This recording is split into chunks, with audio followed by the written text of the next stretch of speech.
Hello friends, welcome back our YouTube channel the success zone. जैसा कि आपको पता है, मध्यकालीन भारत के डेली 20 क्वेश्चंस को हम क्या कर रहे हैं, एनालिसिस कर रहे हैं।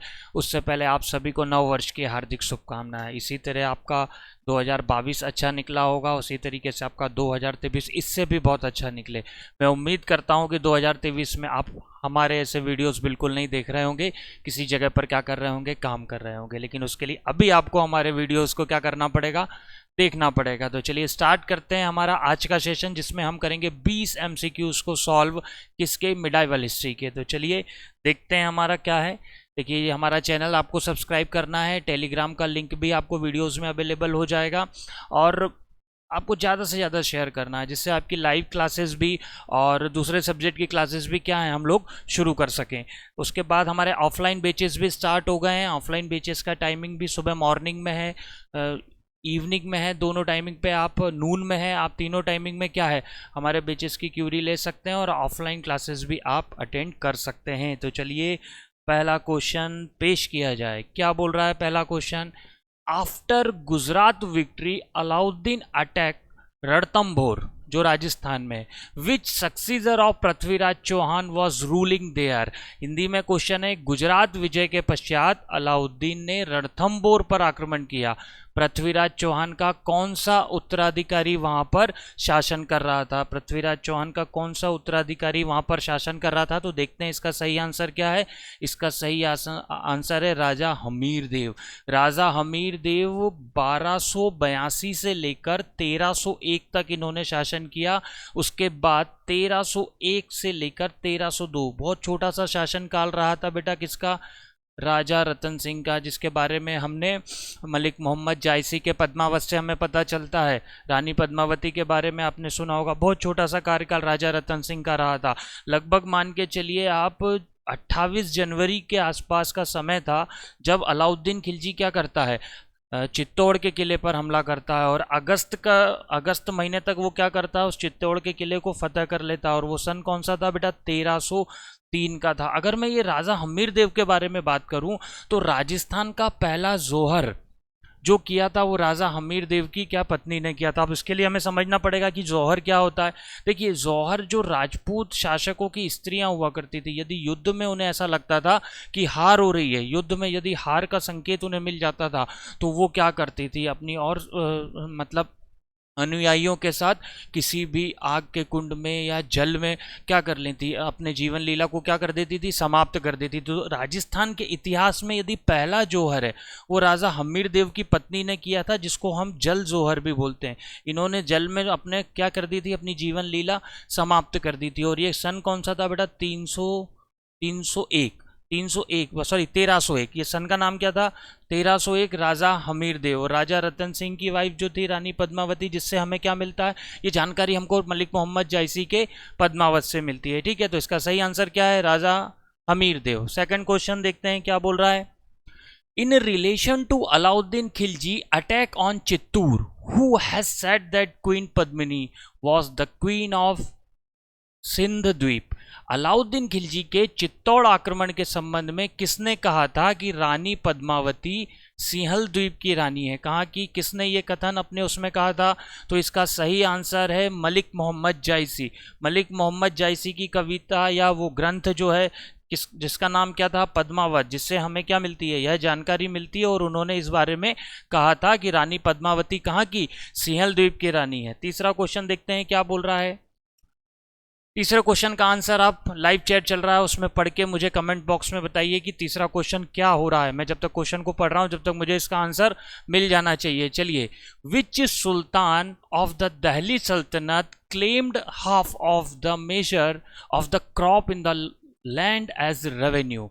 मतलब दिल्ली सल्तनत के किस सुल्तान ने भूमि में फसल की माप का आधा राजस्व के रूप में लेने का दावा प्रस्तुत किया? तो इसका सही आंसर फटाफट दीजिए, क्या है, क्या होना चाहिए इसका सही आंसर?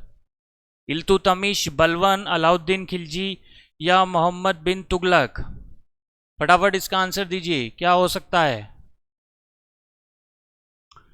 चलिए देखते हैं, इसका सही आंसर जो है बेटा वो है इल्तुतमिश।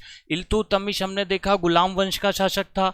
1210 में कुतुबुद्दीन ऐबक का गुलाम था। कुतुबुद्दीन ऐबक की मृत्यु के बाद 1211 से 1236 तक ये क्या करता है, शासन करता है। रजिया सुल्तान क्या थी, इसी की बेटी थी। अगर इसके बारे में और आपको ब्रीफ में देखना है तो प्रीवियस वीडियो में मैंने इसको क्या है पूरा डिस्क्राइब किया था, तो आप प्रीवियस वीडियो में जाके देख सकते हैं। तो इसका सही आंसर क्या हुआ, इल्तुतमिश। ठीक है, नेक्स्ट क्वेश्चन देखते हैं क्या बोल रहा है।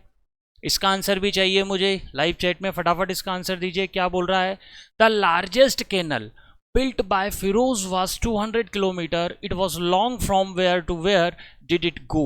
मतलब हमने कल के वीडियो में देखा था कि ये जो फिरोज शाह तुगलक था इसने सबसे ज़्यादा कितनी 11 नहरें बनवाई थी। 11 नहरों का निर्माण इसने किया था। तुगलक वंश का ये शासक था फिरोज शाह तुगलक, जो मोहम्मद बिन तुगलक का क्या था, चचेरा भाई था। तो अब हिंदी में इस क्वेश्चन को देखते हैं कि फिरोज द्वारा बनवाई गई सबसे बड़ी नहर जो कितनी थी बेटा, 200 किलोमीटर लंबी थी, कहाँ से कहाँ तक जाती थी।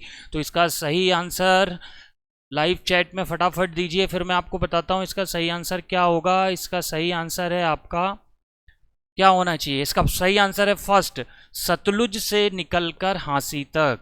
जो 200 किलोमीटर की उसकी सबसे बड़ी लंबी नहरें थी वो कहाँ से थी, सतलुज से लेकर हांसी तक थी। ठीक है, क्लियर। मुझे लगता है क्वेश्चन आपको समझ में आ गया होगा। नेक्स्ट क्वेश्चन की तरफ बढ़ते हैं।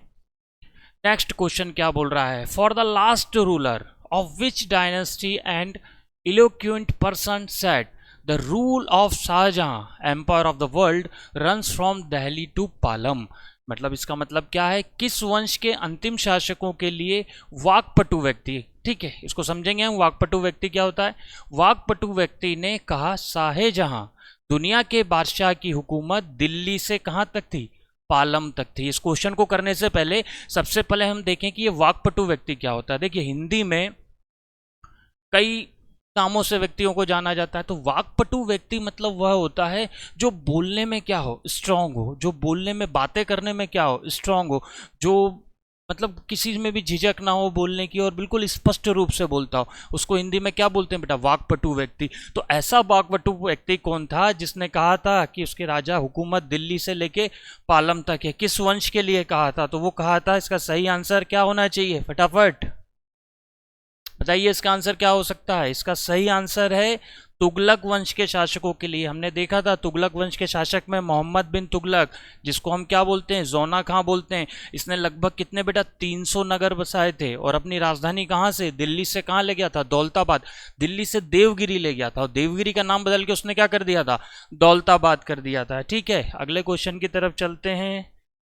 क्या बोल रहा है भाई ये, In 1440 AD, a local ruler captured Delhi. He declared himself the Sultan. Which dynasty did he establish? मतलब 1414 ईस्वी में एक स्थानीय शासक ने दिल्ली पर अधिकार कर लिया, उसने स्वयं को सुल्तान घोषित कर दिया।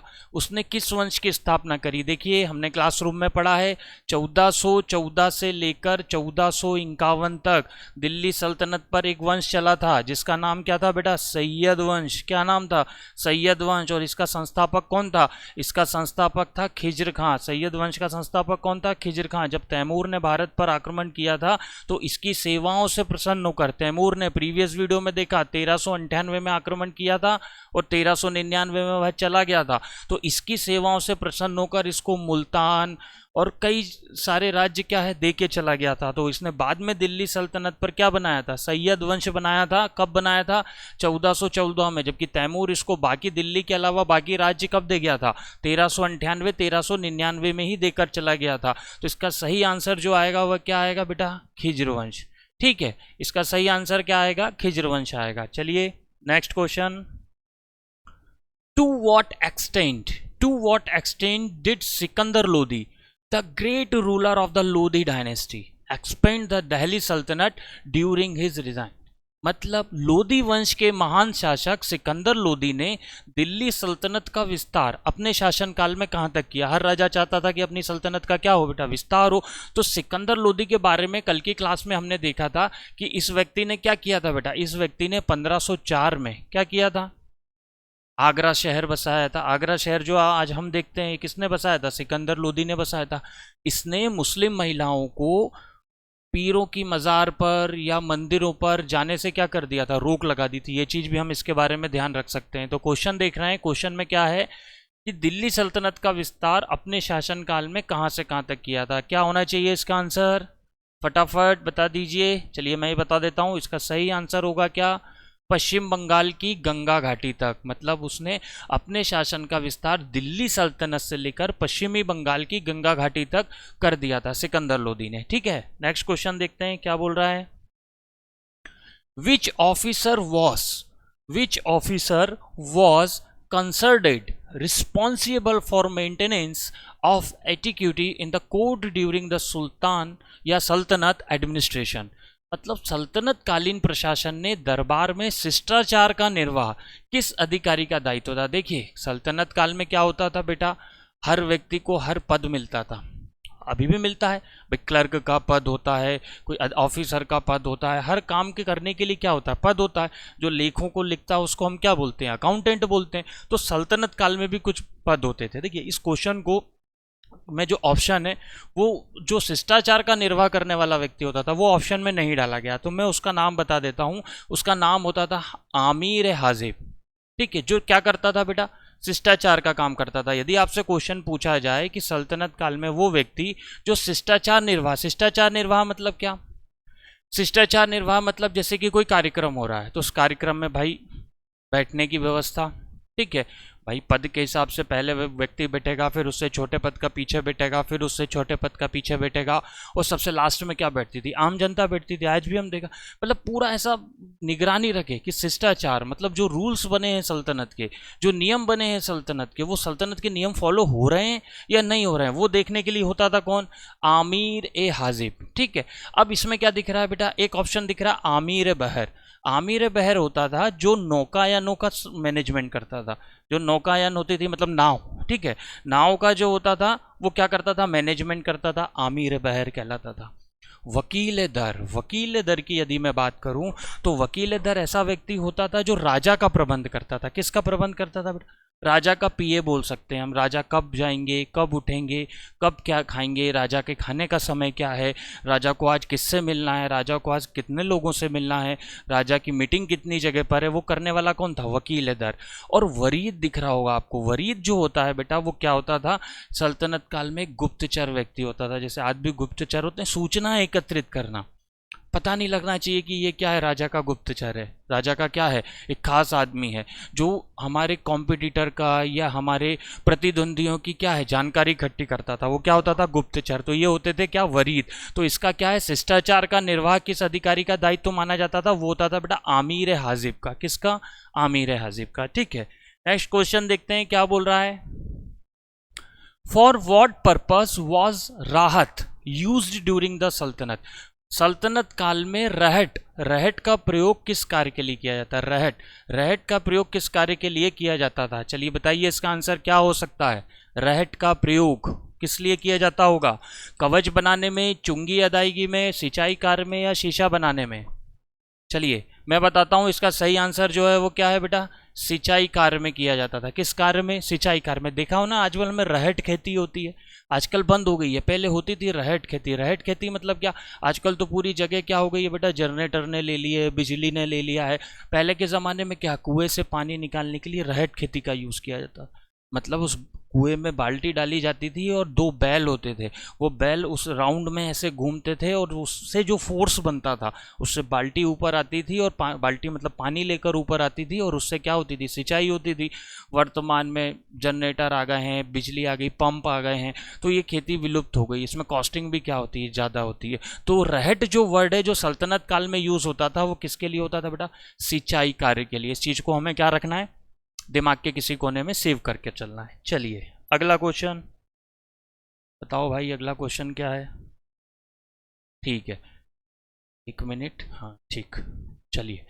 विच temples was formerly the Quwwatul Islam mosque located near Qutub Minar. कल के वीडियो में हमने देखा था कुबत उल इस्लाम मस्जिद का निर्माण किसने करवाया था, कुतुब मीनार के निकट स्थित कुबत उल इस्लाम मस्जिद पूर्व में कौन सा मंदिर थी। तो कुबत उल इस्लाम मंदिर किसने बनवाई थी, हमने कल देखा था कुतुबुद्दीन। ऐबक, कुतुबुद्दीन ऐबक मतलब गुलाम वंश का क्या था बेटा, ये संस्थापक था। और गुलाम वंश कब से कब तक चला था, 1206 से 1290 तक चला था। कुतुबुद्दीन ऐबक की बात करूं तो 1206 से 1210, 1210 में कुतुबुद्दीन ऐबक की क्या हो गई थी, मृत्यु हो गई थी। इसके बारे में हम आगे के और वीडियोस में ब्रीफ में देखेंगे, प्रीवियस वीडियो में भी हमने इस पर चर्चा करी। इस क्वेश्चन का आंसर देखते हैं कि कुतुब मीनार के निकट स्थित कुबतुल इस्लाम मस्जिद के पूर्व में कौन सा मंदिर स्थित था। इसका सही आंसर क्या है, पूर्व में विष्णु मंदिर स्थित था। मतलब पूर्व में मतलब दिशा में नहीं बेटा, विष्णु मंदिर की जगह कुबतुल इस्लाम मंदिर बनाई गई। विष्णु मंदिर को तोड़कर कुबतुल इस्लाम मस्जिद का निर्माण कुतुबुद्दीन ऐबक के द्वारा किया गया था। नेक्स्ट क्वेश्चन देखते हैं। The sultans of Delhi had built forts for the residence of the garrison. What was the garrison? Garrison क्या था, दिल्ली के सुल्तानों ने गैरिसनों के निवास के लिए किलों का निर्माण करवाया था।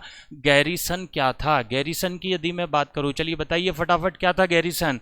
क्लासरूम में हम इसको पढ़ चुके हैं, गैरिसन क्या था, दीजिए इसका आंसर क्या हो सकता है। मेहराब के निर्माता, रक्षक सैनिकों की टुकड़ियां, वास्तुकारों का निवास, विदेशी यात्रियों का ठहराव स्थान। चलिए मैं बताता हूं इसका आंसर क्या था, रक्षक सैनिकों की टुकड़ियां। एक्चुअल में क्या था, अलाउद्दीन खिलजी की यदि हम बात करें तो अलाउद्दीन खिलजी ने एक जगह थी सीरी, ठीक है, सीरी को क्या बनाया था उसने बेटा, अलाउद्दीन खिलजी ने सीरी को बनाया था क्या, गैरिसन। गैरिसन मतलब होता है कि ऐसी शहर, ऐसा शहर या ऐसी जगह जहां पर सैनिकों का क्या हो, निवास हो, सैनिकों का निवास स्थान जिसको हम बोलते हैं।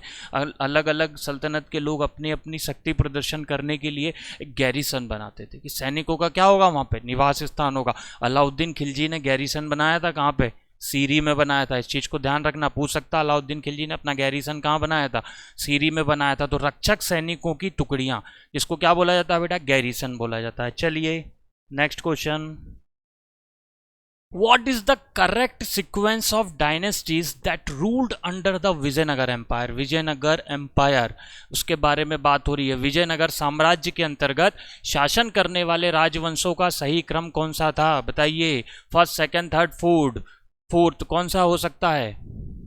विजयनगर साम्राज्य के अंतर्गत शासन करने वाले राजवंशों के सही क्रम कौन सा था। संगम, सालुब, तुलुब, अराविडु। संगम, सालुब, संगम, तुलुब, अराविडु।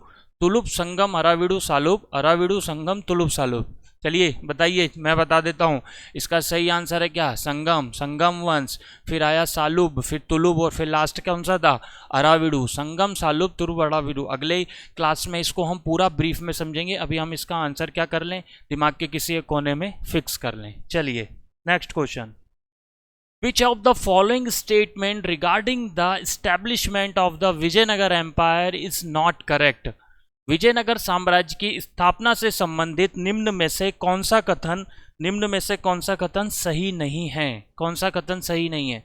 इसके संस्थापक काकतीय राजा के थे। चलिए क्या होगा इसका आंसर, क्या होना चाहिए इसका आंसर, चलिए मैं बताता हूं। इसकी स्थापना, इसका जो सत्य कथन नहीं है वह है इसकी स्थापना फिरोज शाह तुगलक के काल में हुई थी, ठीक है। मतलब ये जो है सही आंसर नहीं है, विजयनगर साम्राज्य की स्थापना से संबंधित यह जो है आंसर सही नहीं है, ठीक है। नेक्स्ट क्वेश्चन देखते हैं क्या बोल रहा है। For the term Vijayanagar Empire used by historians what have contemporaries addressed it as.